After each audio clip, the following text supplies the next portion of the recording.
ഹാഷ തിങ്കളാഴ്ച. ഹാഷ ആഴ്ചയിലെ ആദ്യത്തെ ദിവസം യേശു അപ്പച്ചനോട് കുറച്ചുപേർ വന്ന് ഒരു ചോദ്യം ചോദിക്കുന്നുണ്ട്.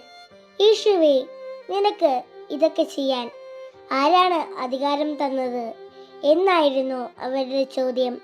യേശു ചെയ്യുന്ന നല്ല കാര്യങ്ങൾ കണ്ട് അവർക്ക് അത്ഭുതം തോന്നി.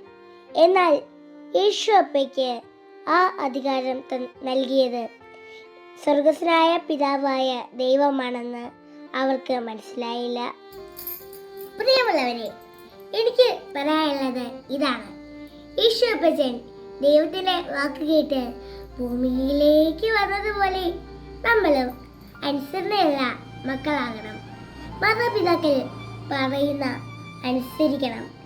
നമ്മുടെ കൂടപ്പിറപ്പുകളോടും കൂട്ടുകാരോടും വഴക്കിടരുത്. എല്ലാവരെയും സ്നേഹിക്കണം. നമ്മൾ നല്ല കാര്യങ്ങൾ ചെയ്യുമ്പോൾ യേശുപ്പയ്ക്ക് ഒത്തിരി സന്തോഷമാകും. ഈ ഹാഷ ആഴ്ചയിൽ നമുക്ക് യേശു അപ്പായുടെ പ്രിയപ്പെട്ടവരായി വളരാം. നന്ദി.